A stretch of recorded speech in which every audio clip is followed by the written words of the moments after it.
Hi everyone, thank you for joining me today. In this video, I'm going to be talking a little bit about a pretty big mistake that I have seen people make who are trying to learn Latin using Hans Oerberg's Lingua Latina per se illustrata. So if you are interested in learning Latin, especially in an active way where you treat Latin like it's a language in which people can and have communicated, if you are already using Orberg to learn Latin, and especially if you are using Orberg to learn Latin, but you feel like maybe you've hit a wall with it or you're not getting the results that you were hoping for, I think this would be a useful and interesting video. Okay, so if you're watching this video, you probably already know what Orberg is, but just so that we're all on the same page, Hans Orberg was a Danish linguist who, I think in the 50s originally, and then there were some revisions of the text afterwards, wrote a textbook called Lingua Latina per se illustrata, and it has 2 volumes. Familia Romana is the first, and Roma Aeterna is the second. So this book is laid out according to the direct method or the kind of nature or natural method, in which you're learning about the Latin language and building skill in using the Latin language, especially through reading the Latin language, and you're doing it theoretically all in Latin. So it's a really popular book, and rightly so. It's an outstanding resource. It's a really popular book for people who are trying to self-teach. They're trying to learn Latin. I think that's originally how the book was meant to be used, that it was like you could send away for it and it would come to your house and then you'd learn Latin. But it's also really popular as a resource for people who are trying to approach Latin, as we might say, actively, people who are doing kind of teaching or learning with comprehensible input, people who are using the direct or the nature or natural method, people who are doing like Latin immersion. So again, just to sum up, Orberg is a really popular text. It's a graded reader. All of the elementary morphology, that's the endings, and syntax, that's the basic kind of grammar as far as how the words and sentences come together, all of those basic things are present in this text, and they're all presented first inductively. So you're just kind of reading and learning about Latin in Latin, and that comes prior to any other formal explanation of how the language works. So I don't think I need to spend too much more time explaining what Orberg is, what Lingua Latina is. I think if you're watching this video, you likely already know these things. If you don't, I mean, I encourage you to do some searching. You'll find a lot of great resources. I think what I want to move on to now is what is the mistake that I see people making with how they use this book. And to summarize it briefly, the mistake I see people making is that they are conflating using you can conflate using a direct method book, which is what Lingua Latina is, with an approach that is language learning via comprehensible input. Okay, so to unpack this a little bit, if you look at how Lingua Latina works, everything is laid out in Latin and explained in Latin, and this is following a method called, as I mentioned, the direct method, or it sometimes was called the nature method.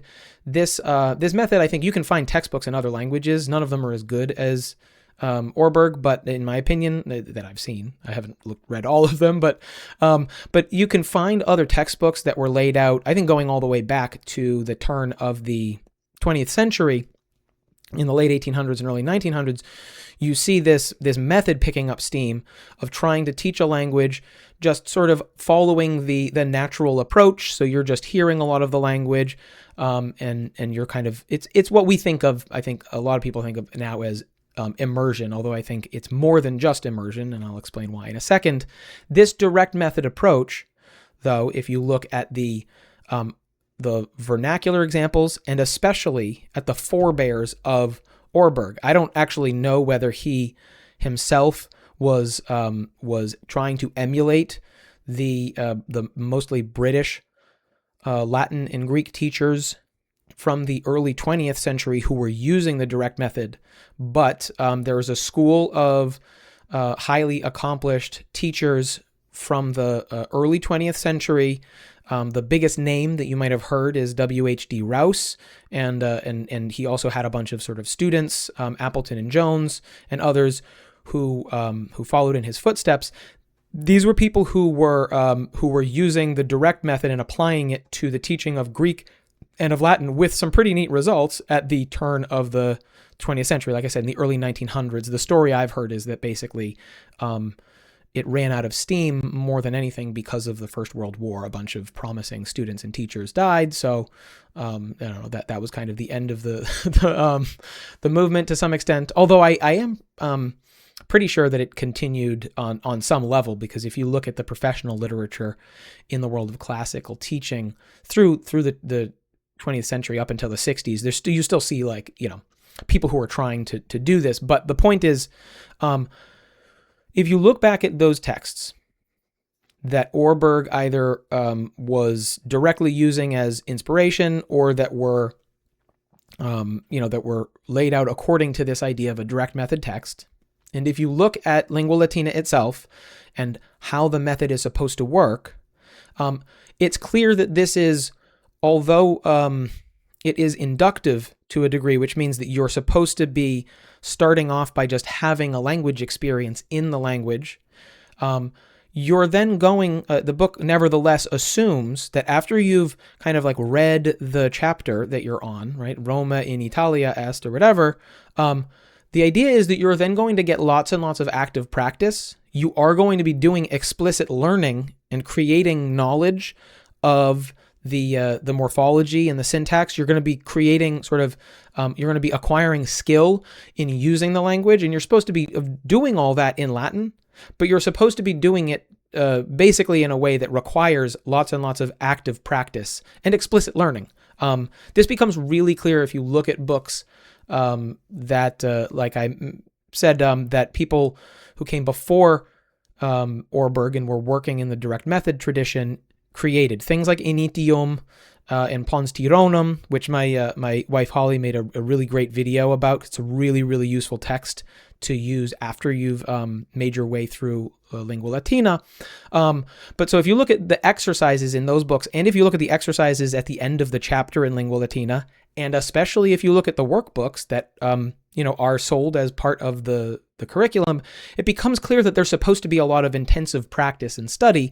It's not assumed that you're just going to understand everything and sort of acquire what you need simply by reading. So the mistake people make, though, is that they take this direct method approach that assumes that you are inductively learning about the language and doing a lot of practice and study, and then they mix that with a pure comprehensible input approach. So when I talk about comprehensible input here, what I have in mind is the input hypothesis, which is this famous idea of Stephen Krashen's that if we really want to understand the issue here, we need to remember the hypothesis is not that comprehensible input, that's messages, obviously, that you read or hear in the target language that are understandable and to some extent compelling. The idea is not just that you need a lot of comprehensible input to learn a language. That's a fairly uncontroversial point, and I think that is actually the most important thing to take away from any kind of what we call like active Latin. There are people who are still in 2025 trying to learn Latin without exposure to any comprehensible input. That's where you get those really sad stories of people who are learning Latin for like 15 years and they still have to translate individual sentences of Latin into English or their own native language in order to understand it. I mean, it still happens, and that's really sad. But I think most people at this point who are trying to develop real proficiency with Latin understand you have to have lots and lots of comprehensible input. That's not controversial. The input hypothesis, though, in its, I think, initial form is that, in fact, comprehensible input is not just necessary, but it's sufficient for language acquisition. Not learning about the language, but just acquiring the language and developing the ability to use it. So, according to this approach, if you really take seriously the idea that what you need, not only more than anything else, but sort of only need, is lots and lots of comprehensible input, then your focus is going to be on consuming comprehensible input that's a little more advanced than your current level, what Krashen calls N+1. And the way that you're going to think about doing this is going to be through extensive reading. So the idea is, and listening, if you use those kinds of resources. So the idea is, if you're doing the sort of pure CI approach, you're thinking, I'm going to learn Latin the same way that a lot of people these days learn like Spanish or French or Japanese, which is I'm just going to like read a lot of comic books and kind of watch movies and things.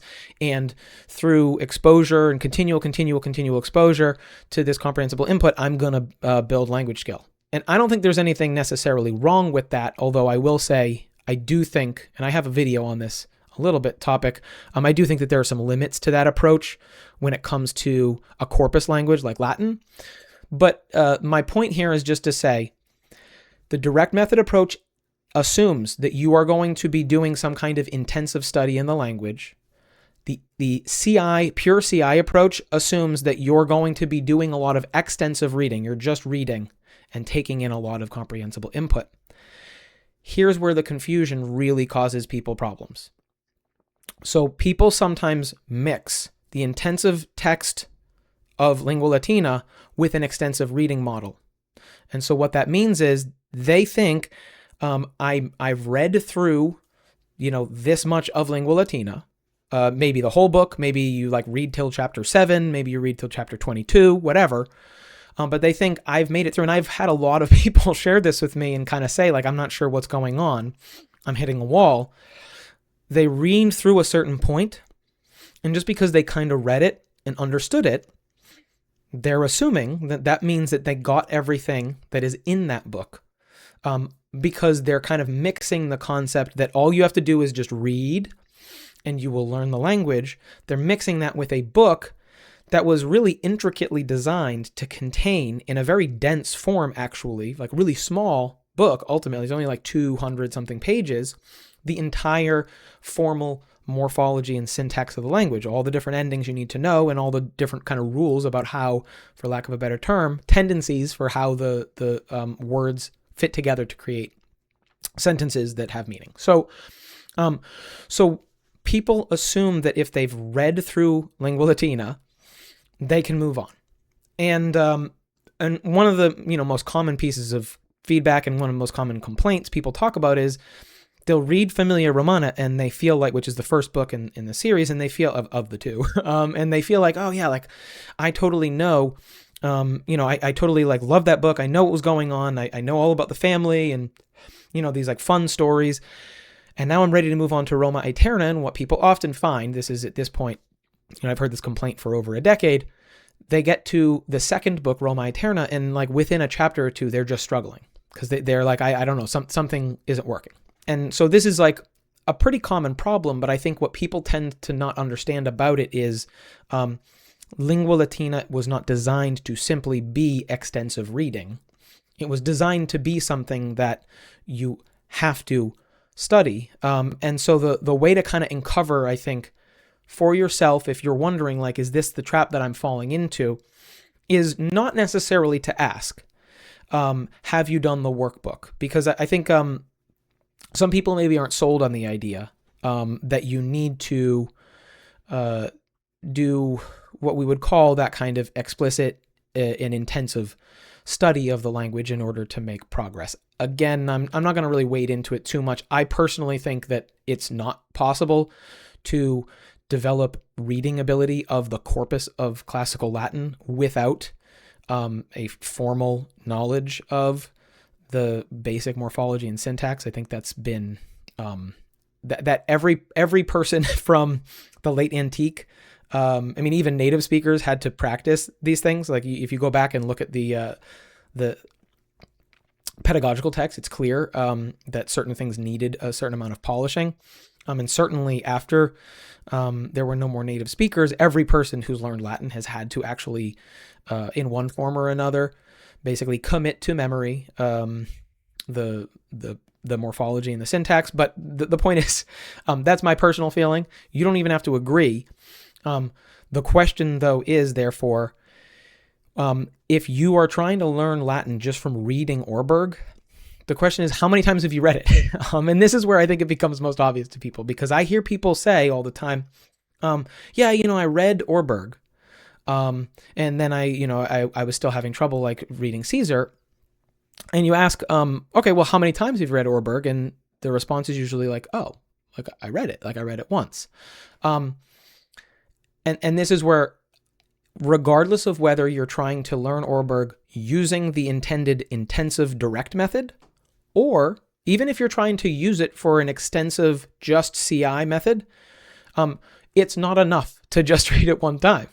The intensive method, like the direct method that I think Orberg intended you to use, is assuming that you're going to have, you're going to use the workbooks, you're going to use the exercises, you're going to, now there's this whole ecosystem of College Companion, which a lot of people do find, and I think reasonably necessary in order to really get everything they need out of the book, or a teacher, taking a class or having someone really actually explain it to you. There's all kinds of additional grammar guides out there that are even just designed for this book. The point is, if you're using the intensive method, it's assuming that the book is assuming that you're going to get lots and lots of practice, and that you're going over the same thing over and over and over again to really, really internalize it.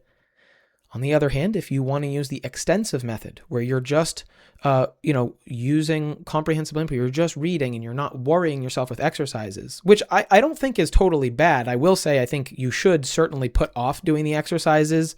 Even if you're working studiously through each chapter, you should put off doing the exercises until you've read that chapter several times over. But the point is, especially if you're using an extensive method without any of the exercises, you should be rereading every chapter and the book as a whole an enormous amount. You should just be doing it over and over and over again. Okay. And I think this is the point that I really want to hammer home. Everyone who I know, and I know a lot of people who have learned Latin to a very high degree of proficiency, everyone I know, and people who when I was starting out, at this point, well over a decade ago, I was trying to model myself after the people who I knew, who I saw, able to do the things that I wanted to be able to do with the language. Everyone I know who did that and did it using Lingua Latina, they did not read the book one time. They read it really to the point where you get sick of it. We're talking at least 30 times. And that's a lot. Think about, reading through that book 30 times. One of the things that can maybe lessen the burden of it a little bit, of just having to read, over and over and over again. And maybe sometimes that can, it's obviously at times gets boring. That's just the way that it works. But you can use the recordings. Back when I was first using Lingua Latina, I used the recordings of Hans Orberg reading the book. I know some people kind of carp about his pronunciation, but ultimately it's a separate issue. If you would like, there are certainly better models out there for pronunciation. On the other hand, you can still pronounce Latin with a regional accent and develop all of the skill that you are looking to develop in the language. That's also just a fact. So I recommend the original Orberg or any of the other recordings that are out there. I remember, if you the Orberg recording, I think it's like 2.5 or 3 hours long, the whole book, if you listen to it at double speed. And so after I had read through the book, I said like 20, 30 times, just on paper, I would listen to it while I was, going for a walk or driving or whatever. And I still have distinct memories of these moments where, at one time I was, my car broke down and I'm waiting on the side of the road on Route 1, just north of Boston. It's not a super beautiful stretch of highway. And so I'm just kind of sitting there waiting for the AAA guy to come and help me out with my broken down car. And I remember being at a gas station in the cold, and I'm just listening to the Orberg audiobook. And it was like, all right, I have to sit here for half an hour, 45 minutes, whatever, for the AAA guy to come. But on the other hand, I'm reading like a quarter of Lingua Latina just sitting here. So that's I think something that I would really, really highly recommend, not simply listening to the great recordings that are out there one time to work through the book, but to be doing it over and over and over again, basically to the point where you memorize the book, because ultimately, it might not be the most efficient way to do it, but there are worse things that you could do for your Latin ability than to just literally memorize, huge chunks of Lingua Latina per se illustrata. So let me sort of sum up what I'm trying to say here. If you are looking to use Orberg in order to learn Latin, if you want to do so, whether you're doing it intensively and explicitly, using the actual direct method where you are learning things about the language and then practicing using them, or if you're trying to do it extensively, kind of implicitly just through exposure to CI, either way, you need to be repeating the study over and over and over again. You need to be rereading everything that you read in the book. It is not enough to just read a chapter one time, 10 times. Like you need to read it until it becomes second nature to know what's happening. And I think that's another point I would make about the extensive model. If you really don't want to do exercises, I would recommend that you cheat a little bit on the method of Lingua Latina, because of course, theoretically with the inductive method or the direct method, you're not supposed to, you're supposed to just have everything make sense to you in the target language in Latin. I'm not going to get too deep into the reasoning for this right now, but that is ultimately not completely necessary if you're looking to just use. There's a whole argument to be made, frankly, anyway, that if you're that you have to rely on native language schema in order to actually access whatever's in the book, and so ultimately it's really not worth it to force yourself to have to learn everything without any recourse to your native language. I'm not going to make that argument here. But what I would say is, if you're comfortable, therefore, with kind of bending the rules of the method a little bit and you don't want to do exercises, you should just use whatever means necessary to comprehend each chapter or chunk of language. So that means using vocab cards for the words in that chapter, using kind of interlinear style translations, or making your own one-time translation so that you know exactly what each sentence is saying. But again, after you've done that and established what that chunk of text means, then you need to reread it over and over and over and over again in Latin. Okay, and that is, I think, the final thing that I want to emphasize about this.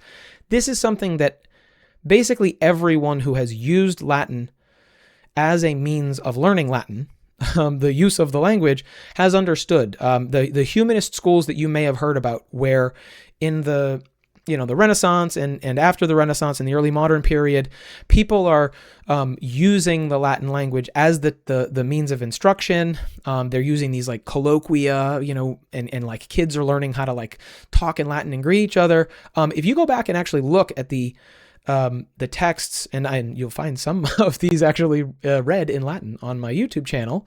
If you go back and look at the texts that give us a good picture of what was actually happening in those schools, it becomes clear.